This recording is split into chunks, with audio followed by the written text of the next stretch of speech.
Coming back here to the main room. Hopefully you all had a great conversation, got to meet someone new.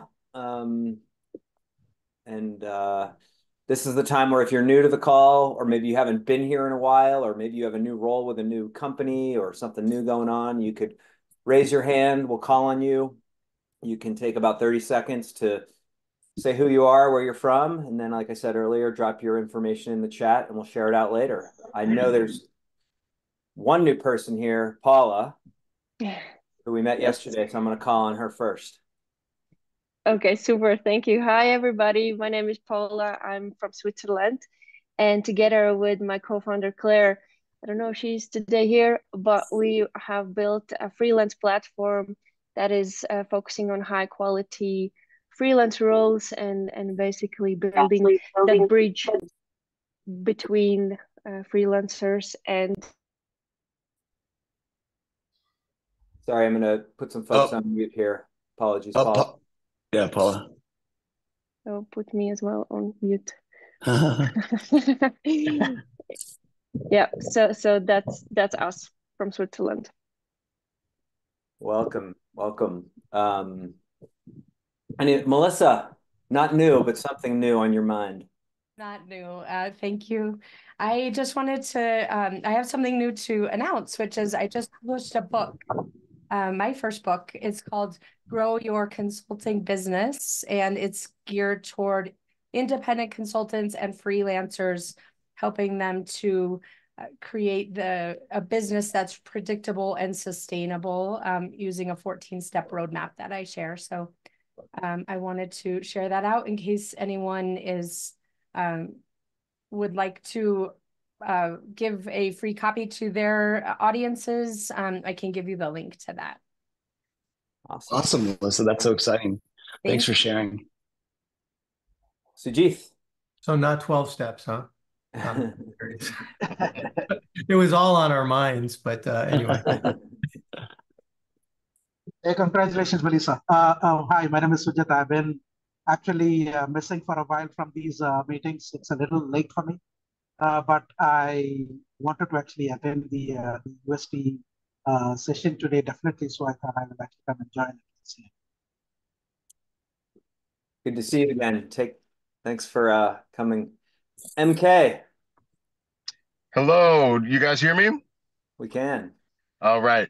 My name is Matthew Kelly. This is my first time, although I've been on the newsletter and seen some of the after events. I'm really excited to get connected with this community. I've worked a long time in financial services, driving change, transformation, organizational, I would say responsiveness and agility. And I've recently launched out on my own and kind of figuring stuff out. But I'm really excited to meet you all. Welcome. Barry. Hey, everybody. Barry Asen, Chief Analyst at Staffing Industry Analysts and SIA. You may have heard of us or not, but independent research firm. Our roots are in the staffing industry, and the hottest thing we've been talking about there in the last number of years is the digital transformation and what we see as the convergence between that sort of traditional industry and all of the platform-based, tech-first providers that are out there. So I've known John and I have been talking for a while, along with Ursula Williams, about what more we might be able to do together. And I just wanted to come check this out for a bit. So it's good to see you all. And just a note, Barry and Ursula run a great event called Collaborating in the Gig Economy. And how many years has it been going, Barry? Since 2016, I think. And yeah, that's in the fall. And I'd be happy to put I'll put the link in the chat there for folks. Yeah, that'd be great. Yeah, it's something everybody definitely should think about attending. So it's a great event, and lots of opportunities there. Elizabeth. Hi there. Glad to be back. I come about once a quarter, and I love to keep up on things and read avidly about what the group is doing. I have also built a technology platform, but I am expressly focused on solopreneurs and small businesses who need to hire freelancers. So I'm not a platform there where people browse each other. but we are a combination of a platform and a staffing agency, and we curate freelance teams for solopreneurs and small businesses so they can scale and do it cost effectively. So that's what we do, and I love keeping up with what's going on in this area by joining these calls. And I do recommend SIA's collaboration in the gig economy event. I've been once and it was great. Thanks. That's awesome. No, I love it. I love this. I mean, it's such a great spin on. It's great to see so much diversity in the group and diverse points of view. And I love the approach you're taking. It's something as a small business person, I'm always looking for ways to do the better. They really need to discover this because they don't have access to the breadth of talent that this group is kind of putting out on the table. So it's really needs a mediator to help the small business and solopreneurs understand what's out there and available to them. That's awesome. I'm going to pronounce this wrong. Layla? Layla, yeah, you got it. You got it. Hi, everybody. I'm Layla, based out of Brooklyn. Team Lift is what I work on. It's an AI that validates people's skills objectively using various data sources. The goal is to remove bias and subjectivity when assessing people's abilities.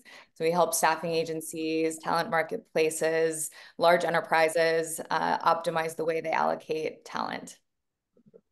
Good to see everybody. Too. Sandra. Oh, I got it. Hi, everybody. I'm Sandra Pinavaya. I'm out of New York. I am an originator of Business Talent Group. About 17 years ago, we are now a Heidrick & Struggles company, where my new role is global head of strategy and innovation for the quickly growing on-demand talent group at Heidrick. It's my first time joining, and I'm delighted to listen in. And there's a few of you on the call here I've met with before, so it's great to see you. Welcome, welcome. Anybody else that I missed? I'll just say hello. Can you hear me? Dale, it's early. It is, well, not too bad. It's summertime here. So I'm Dale Pearce. I'm from New Zealand. It's been a couple of years since I've participated in this group. I've been working at the national level in New Zealand with open systems and ecosystemic solutions. And I'm now working in a region where I'm ahead of a number of economic clusters, including aerospace, gateway to the Antarctic. So some very, very interesting areas, and I'm super interested in building a talent cloud to support the regional growth and potentially the national growth. So it's nice to be back. Great to see you again. See you. All right. Anybody else? I think we're good. Okay, since he's too modest to ask, I'm going to ask everybody if you have purchased John's book and read it and you could go to Amazon and leave a review, that would be amazing. I would greatly appreciate it. Thanks for the support. If you have the book and you want to take a selfie and put it up on LinkedIn, that would make my job a lot easier too. So thank you so much. And then I did want to announce that the next call is going to be with Steve King and McLean Robbins from MBO Partners. They have a new some new research on how independent workers view generative AI, and they're going to share that data with our group. So be on the lookout for that. We'll announce that later on this afternoon. So that's coming up. And with that, I'm going to pass it off to John Windsor. All right. Well, I'm super stoked about today's session. Chris Stanton has been coming to these calls from the very beginning, I think, Chris, right?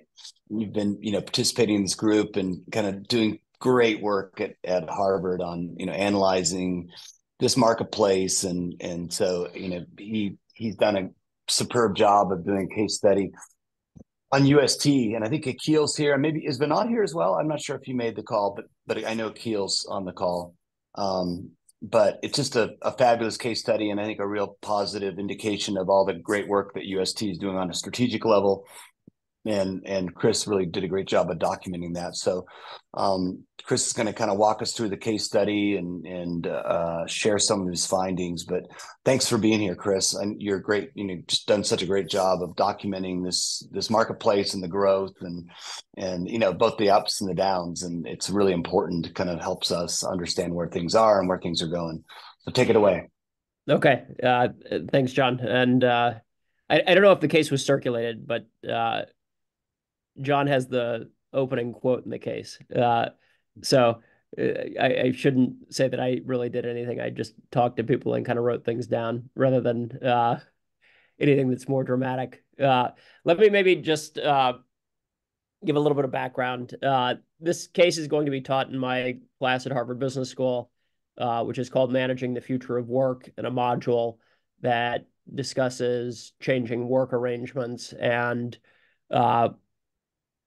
platforms and contingent work and what's happening in that landscape. And this is the vehicle that I will use to discuss some of the adoption issues, which are probably issues that are central in this community, but are maybe less appreciated outside of the community. And I think that the case itself and Akhil and Vinod's sort of leadership around trying to get open talent stood up at UST is really something that is insightful for people who will have to face these battles in their own organizations, and might serve as sort of a playbook for how others are thinking about some of the adoption questions that have been so perplexing for at least platform adoption, rather than maybe traditional staffing adoption in lots of organizations. So this is what I sort of plan to do today. The first piece is just to walk through why UST had sort of this push to adopt open talent. I'll walk through their approach and then maybe open things up for some discussion about the future of the program and what the UST leadership team and Akhil and Vinod in particular might want to think about going forward. So John kind of characterized this as a session about findings, and I'm going to maybe do this slightly differently in sort of Harvard Business School style. And I saw Barry here, and Barry is an HBS alum, and he might get a kick out of this, going back to his days in the program, to just say we're going to describe things, and then I'll maybe call on a few people to say, like, what do you think?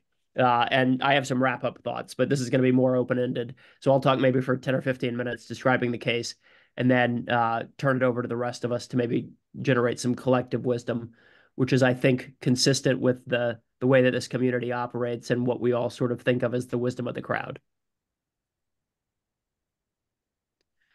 Okay, so for those of you who don't know much about UST, UST is one of the large business, traditional sort of business process outsourcers that linked talent, mostly in India, with global companies and multinationals. At the time of the case, UST had about $2 billion in revenue and had an enormous headcount. And going into 2020, UST was doing fine, and then the pandemic hits. And there were 4 documented rationales for why UST got interested in open talent as of 2020. The first was that their recruiting efforts essentially stalled. The way that I understand recruiting to work in companies like UST or like Infosys or Wipro or other large outsourcers is that they will sign people to what is essentially like a futures contract, and then several months pass, and then people don't. गाड़ी सबको मिले.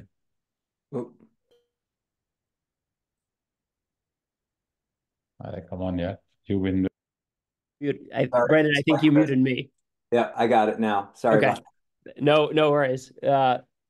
So UST will, and like most other companies like Infosys or Wipro, will sign people to futures contracts. And prior to the pandemic, they lost about 30% of the people that they signed to a futures contract. And During the pandemic, that number rose to 80%. And so if you think about your talent supply chain or talent management practices, if 80% of the people that you sign to a contract aren't actually turning up, that means that you have to sign many more people just to get the same number of folks in the door. But that became even more difficult for a couple of other reasons. The second is that tech giants like the Googles of the world had not yet entered layoff mode and were hoarding talent. But UST didn't need just the same number of people relative to their pre-pandemic levels. Demand for their services was accelerating rapidly due to lockdowns that led to rapid digital transformation. And relative to their other hiring processes, platforms could deliver candidates in days rather than weeks or the months-long process that would happen for new recruits or those joining from university. And so this pushed the UST leadership team to start working with Open Assembly and to bring on Barry and Bren and John and the Open Assembly team to help out with allowing UST to utilize talent platforms to solve some of these issues. And let me just maybe describe some of the approach and some of the role that Open Assembly played. So Open Assembly, is documented in the case, largely played sort of two roles. The first is that there is software that has been developed on the OA side, and I don't know how many people on the call are actually familiar with this software. John, John or Barry, do you guys have a sense of like whether you've done demos and people actually know what you're offering? I'll take, I've been focused on the book and thought leadership, but let's take, Barry's been leading the tech efforts. Yeah, we probably haven't done a brilliant job of explaining exactly how it works to everybody on this call, Chris. But in simple terms, we help enterprises establish what we now call talent clouds, which then enable them to either pre-populate or reactively populate a cloud with freelancers from multiple different platforms. And we've created what we call the gateway, a single access point to access multiple different talent platforms through a consistent user experience. So we put that in place with UST to make it as easy as possible for them to access freelancers from multiple different platforms. Barry, at some point you should do a demo because I think there would be a lot of interest in from folks on the demand side to think about how to link different platforms without having to do, individual level service agreements and the things that the tech side of the Open Assembly business takes care of. Yeah. And then the other piece of this is that OA provided a bunch of consulting around a multi-phase transformation. And I'll just kind of walk through what the phases of that transformational journey would look like now to give you some context. The first is aptly named Transform. And part of the transformation process was setting up a center of excellence to oversee, subsequent phases. Akil, did you introduce yourself? I joined a little bit late, but Akil is the head of the Center of Excellence at UST. You want to say hi? Sure. Hi. I guess, that's it. I'm the head of Center of Excellence and really excited to hear what the big brains have how you guys characterized us. I think you've seen it, but I was tempted to put a picture on here and then cold call you, but then I realized you were going to be on the call and my PowerPoint skills aren't terrific. So welcome. You're going to have to talk a little bit about what you guys are doing toward the end of this. But the main thrust of the transformation phase is that there was some imagining of a different model.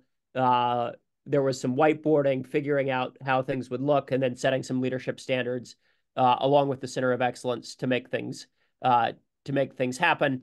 And then we start the analysis phase, which is where I might be able to be useful relative to all of the other stuff that you guys have done, which is amazing, that I wouldn't be able to do. And this was sort of an assessment meant to just detail what share or what fraction of talent requirements could actually be staffed through platforms on a realistic basis.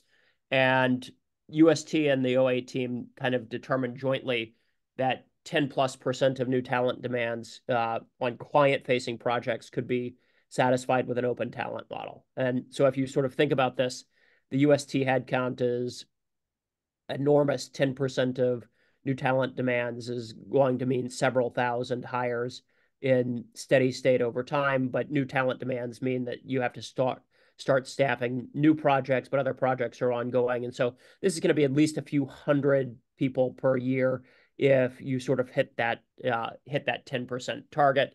And then the other thing that sort of happened in this transition phase is that they rolled this out on internal projects first to see if the staffing targets would be feasible or the 10% adoption target would be feasible. And ultimately, they find that internal projects work pretty well. And so UST's C-suite leadership comes out to say that the 10% target for new client-facing project staffing would go forward as sort of the KPI for the program. The third phase is what is termed learn and experiment. And this really started with the internal non-revenue generating projects to try to streamline operations and get operations around how open talent would be utilized day to day would work. All of you who have done this probably sort of recognize some of the frictions and barriers to adoption that the Center of Excellence had to overcome. And then some of this also sort of was eye-opening for a bunch of people. So Bren, who's the UST account lead, has this quote from the case where he basically just said that we told the UST side, don't be looking for niche on-site in-country skills through open talent because it's not going to happen. And then they find a timber and lumber milling specialist that won a particular bid and generated a bunch of new revenue as a result of winning that bid. And so there was a bunch of experimentation that was happening, some of which was unanticipated in this phase. And then the last phase is the build and scale with 100+ open talent roles, then transitioning into something that tries to take the program to a larger scale to hit that 10% mark, where the tasks shift to trying to deal with account leaders and middle managers who own client relationships and own P&L to shift mindsets and cultures and to overcome practical challenges like data security, compliance, and contractual arrangements. All right, let me just talk a little bit about the economics of the program. So we know the Center of Excellence is something that is set up to push adoption and to streamline the use of open talent for account leaders and account managers. And like most professional services organizations, UST account managers have P&L responsibility for their clients. And that means overhead costs and the direct costs of full-time employees and contractors. And if you put yourself in their shoes, here's Akhil's task and what he needs to overcome to actually get adoption to happen. Freelancers nominally cost twice as much or more on an hourly basis than fully loaded UST employees, if you think about their number of hours. And then talent platforms are going to charge a service fee on top of that higher hourly basis of around 10 to 20%. And then OA receives a 7% commission. And so if you're talking about sort of an all-in cost basis, open talent is not a cost saver for a UST account manager. How do you justify this? Or what data should the Center of Excellence be bringing to bear to actually make the case that this is responsible from a P&L perspective for an account manager? Can anyone make the case? I'll maybe open it up because I'm talking too much to see what people would think in terms of like what you would want to see from a P&L perspective if you had to make this adoption decision.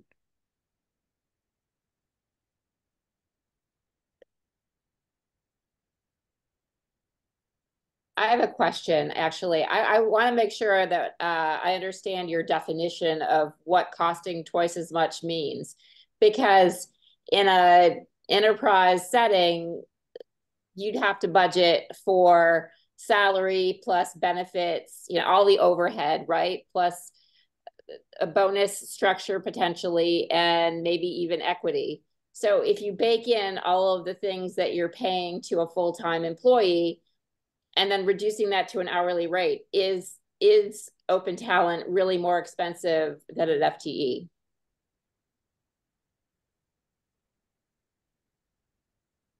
I can, Akko, you can get in here. Yeah, I can give you a little bit of point of view on that. We when we've used this at Open Talent at Deloitte as well, the way, from an economics perspective, the way we looked at it is Open Talent is fundamentally, or at least employment is fundamentally you're buying capacity in bulk for the whole year or multiple years. So you get a discount per hour at that time. But when you're actually buying it like by the dribble, whether it's a month or the shorter the duration, the rate go up because the freelancer has to, or the individual has to bake in their cost of finding the next gig into your gig as well. So typically per hour, when you calculate a salary, fully loaded salary of that person divided by the hours, usually the freelancer is more expensive, just based on economics. And the other thing I'll add, that is one of the ways, exactly what you described, Carrie, is one of the ways we do. The total cost of ownership is absolutely a metric we use to show how the value of freelancers over, full-time employees. But things like equity and those types of things, those are great for convincing shareholders and senior leadership on things like this. But when an account manager sees their P&L, the equity that is being shared with a new employee, for example, doesn't reflect on their metrics. So for them, it's weird. The financial cost structure is different for every stakeholder in the company. And it takes a slightly different argument with every stakeholder to show them that the economics work for them. Thank you. Yeah, I can absolutely see that. San, I see your hand up as well. Go ahead. Yeah, thanks, Chris. I'm just wondering, I feel like we're not discussing an intangible, and I recognize it's hard to measure, but I do feel it's profound, and that is we're equating a freelance hour to a FTE hour, and that means we're also ignoring the notion of performance, right? The notion that, and I'm not taking sides here, but the notion that potentially a freelancer who's more fulfilled, who's got more self-efficacy, she might perform at 120% the rate of a FTE that potentially feels like they don't have a growth path and things like that. I know it's hard to measure, but it does feel like it's the fundamental point of discussion around open talent, at least from a human-centric point of view. Good. All right. So one possibility is making the case that freelancers are more productive, and so an hour of time is not an hour of productivity, and there's a disconnect between the FTE and the freelancer in terms of what you actually get out of that hour. Denise, I think I saw you next. Yeah, I think it depends on what your profitability analysis looks like. Just because they're twice as expensive doesn't mean they're not necessarily still a profitable resource. And even if you might not have if the calculation for that individual resource might not be profitable, does having the additional labor allow you to capture revenue that you would not be able to capture otherwise, especially in an outsourcing environment? Okay, good. So we get new revenue attribution that wouldn't have been captured. Shabana. Yeah, I'm not from the business sector, so forgive my lexicon not matching what I'm hearing. But in my understanding, the hiring of the freelancers wasn't to solve a cost issue. It was to address an issue of the talent being available when it was necessary. How do you factor addressing that question in your economic analysis? Good question. Let's keep it in mind. And Elizabeth, and then we'll move on to sort of think about how the program has evolved. Well, the last two comments really lead into what I always think about, and that's the value of time. And you need to factor in the time to fill a job, the disruption, the client interruption of not being able to deliver service. Those all have hard costs. And so I think the value of time And finding a measurement for that is really, really crucial, because that's ultimately you're optimizing the productivity of time. Cool. All right. And so some of the tests that they have run speak to some of these issues around productivity versus costs and trying to benchmark the relative productivity of a full-time equivalent versus a freelance hire. Then to the point about additional revenue that I think Denise made, there are some issues around revenue acceleration, being able to actually staff positions that otherwise wouldn't have been staffed. Then there are also sort of questions about utilization. Balaji's point about the buying in bulk means that you will have people who are underutilized at points and people who are then fully utilized. And if you can change the utilization or change whether people actually sit on the bench doing nothing, the actual cost of a freelancer might be one that you would want to compare to someone who's completely utilized in terms of a revenue, the revenue that they can bring in. And then there are just a bunch of other potential revenue streams, some of which we've discussed, which is just, can you sell additional projects? Can you think about staffing people on projects that would otherwise not be staffed? But then there are sort of two other things that UST has discussed. One is building out a software playbook around their Cloud Desk service, which is a VDI, which essentially is going to enable folks to interface with freelancers through trusted systems, and then thinking about sort of open talent as a service where they would actually offer their clients themselves to be able to use open talent, because UST has perfected some of the practices around using open talent internally. Okay, the last thing that I'll maybe touch on is the change management piece, and then we'll sort of think about how they've done this and what lessons you might want to leave Akil for the future, and then what Akil will leave us toward the end. I would characterize the UST approach to change management as threefold. The first is that the case talks quite a bit about recognizing bottlenecks or blockers in adoption and getting them to a table, and thinking about ways in which those potential veto players would turn into champions for the program. One example of this is that in negotiating new contracts with clients, legal has now inserted language that allows UST to use open talent solutions on client-facing engagements, and that was something that would have been a non-starter in the absence of bringing the legal side to the table. And so one of the core prospects here is that there are lots of different veto players in organizations, and getting all of them together to try to think about pushing forward towards a solution was one of the things that Vinod and Akil did really, really well at the beginning of this journey, which is bringing everyone who could say no into one room to get them to say yes, and then to think about how they can get from yes to extending the program and accelerating it. I think the second thing that they realized is that if the leader of the program itself is not a person who can break down those barriers, that you have to have an executive sponsor who's going to be willing to do it first.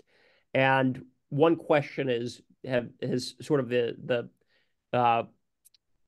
lack of enterprise adoption in many of these settings that we've talked about. And Balaji, I heard from you earlier, and I just saw your LinkedIn post about enterprise adoption of some of these solutions and the lack of a $50 billion platform.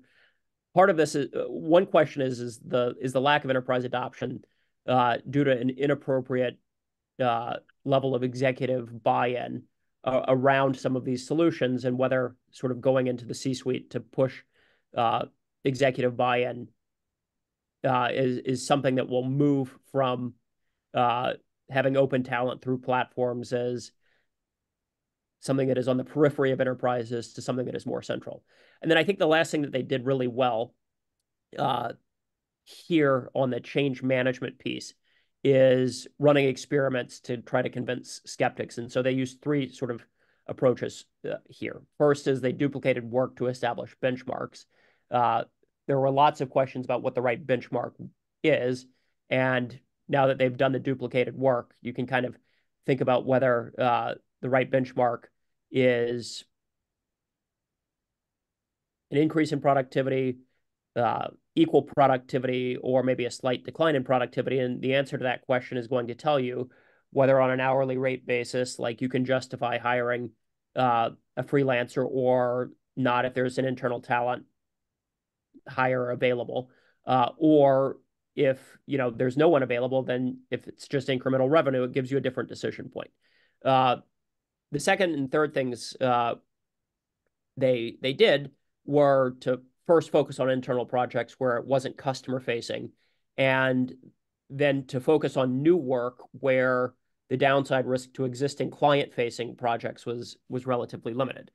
That's all great. That gets people on board. But then I think the other sort of main innovation with the Center of Excellence here is to just try to take as much work off the plate of middle managers or those who hold client relationships as possible by doing a bunch of stuff like pre-screening profiles, pre-screening candidates, handling onboarding, et cetera, et cetera.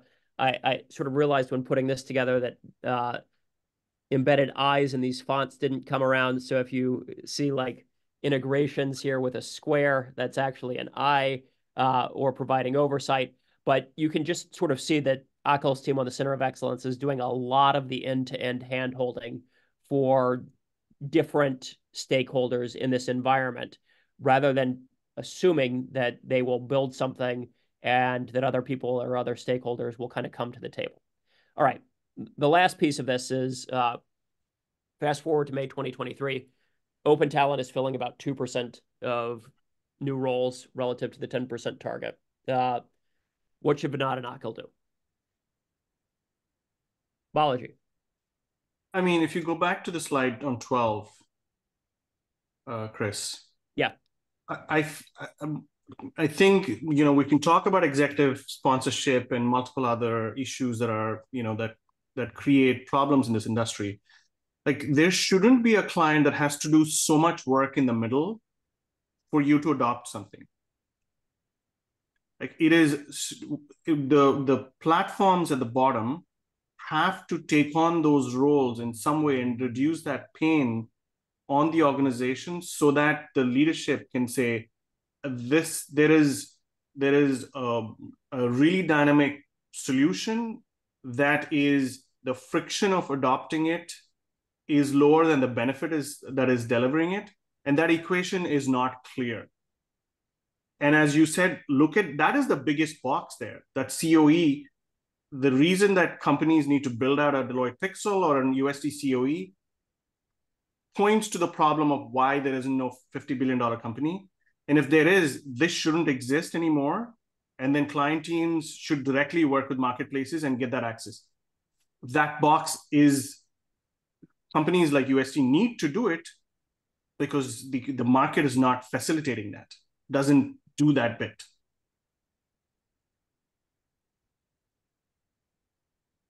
Interesting. Isn't that a growing pain? Meaning, how long? It's been 2019, 99. It's very fresh because I just wrote the article yesterday. 1999 is when Elance was founded. Uber was founded 4 years later. The largest company in this business is $600 million. In 1999, there were 80 companies, staffing firms that made $100 million. Last year, there were 300. This is not growing pains. This is fundamentally the principles of what these companies are serving the enterprises. There is something missing there. We can keep lobbing the ball to the clients, saying the clients to do better. The clients are not operating against their self-interest. They need better solutions so that they enjoy actually using it. So, Balaji, if I'm hearing you correctly, the 2% adoption issue is just that the market offering is inappropriate and Akhil is kind of stuck. They've built a center of excellence, but something else is broken in the ecosystem that's beyond what UST can fix. Yeah, and I think the at least my suggestion to Akhil and Vinod is to, as much as you're building within UST to solve the problem, if you're becoming a materially large client to one of these, make them own the solution to those problems, because that cost of changing the marketplace can be distributed across many, many clients, versus the cost of solving that problem in UST has to be borne by UST. The economics just don't work. Does anyone have a different perspective?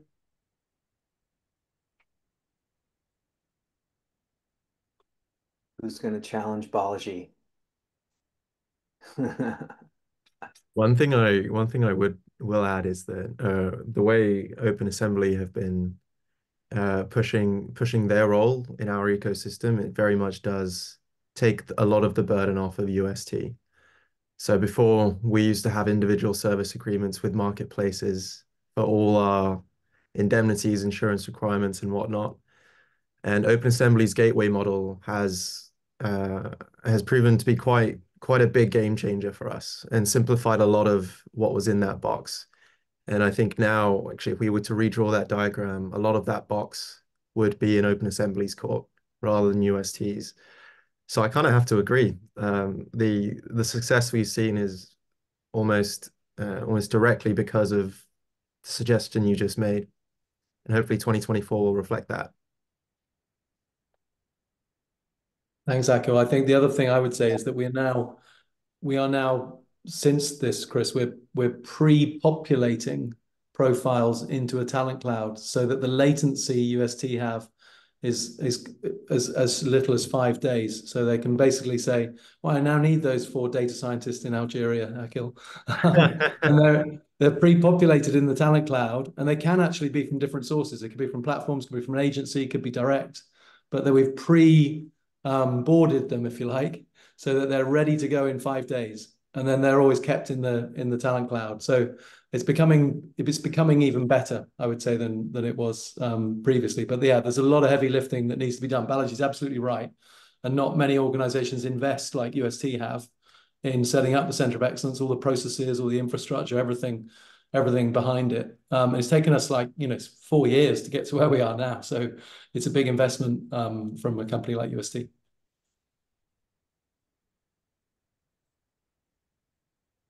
I'm sorry, I didn't quite follow something. Does this mean within UST filling about 2% of new roles, or macro filling about 2%? I didn't quite hear that.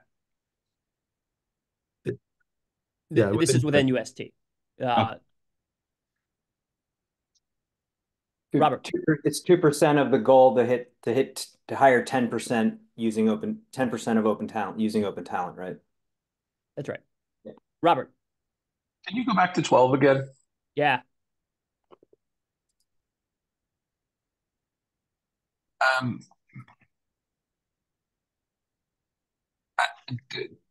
Going back to the previous comment on this as well, it does seem like there's an enormous amount of work that you've got UST actually performing here. And has anybody explored ways that any of the generative stuff can come in here and be supportive or assistive in this process? I saw your eyes go up there, Christopher. I'm curious if you either aware of something or. So I mean, I can take that one again, because the UST bit in yellow really is OpenAssembly and UST working together. And so we've developed some, and we're continuing to develop more. So there's some matching to the right marketplace, and then matching the right profiles that come back from different marketplaces to the requisition.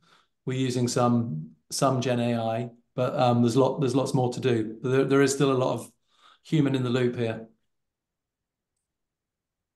Yeah, I'm curious if that becomes potentially one of the services, right, that OpenAssembly can really offer, is some way of surfacing the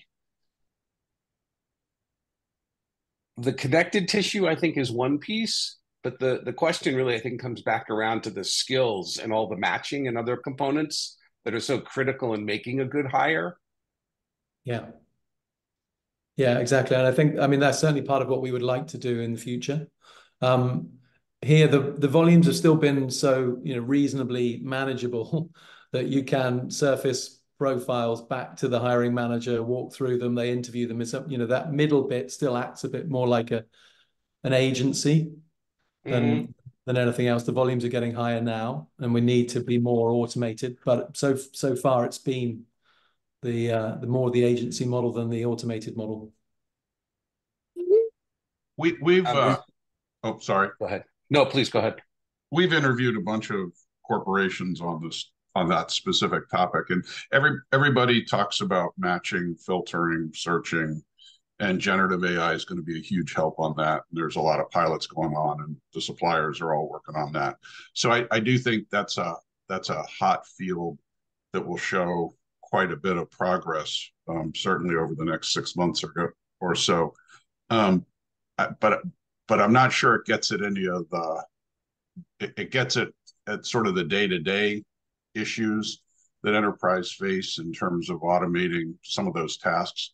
But we didn't see anything that gets at the broader constraints and issues that Balaji so nicely listed.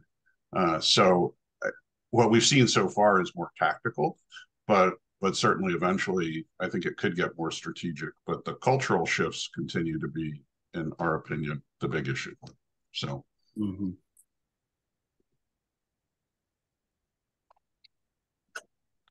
Yeah, I know we've got a couple minutes here. I'd like to reflect on a couple things.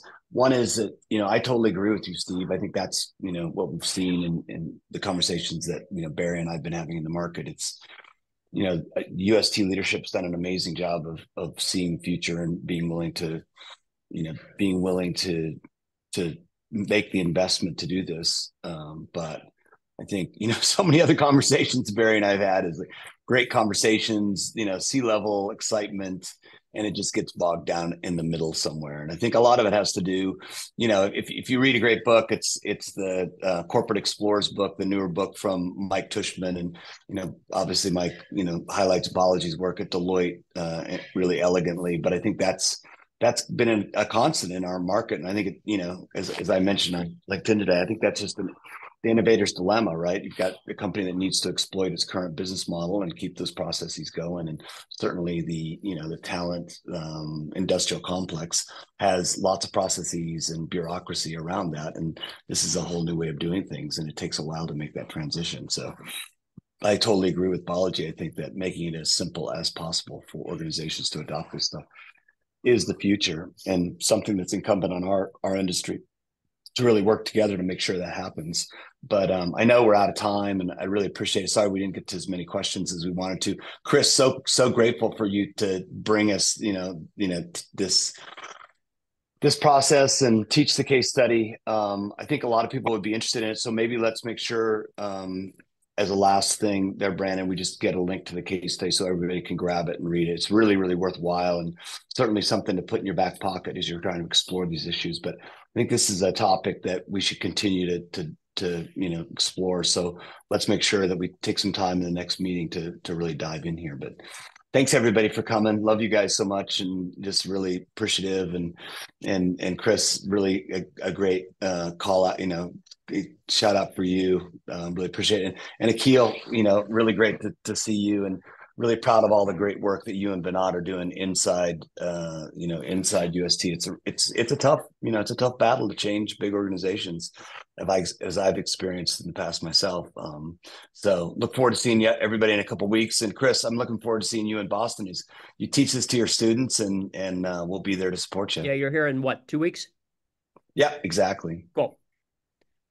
Thank you, Chris. Awesome. Thanks, Akil. Thanks so much, everybody. All the best. Take care. Take care. Bye-bye. Ciao.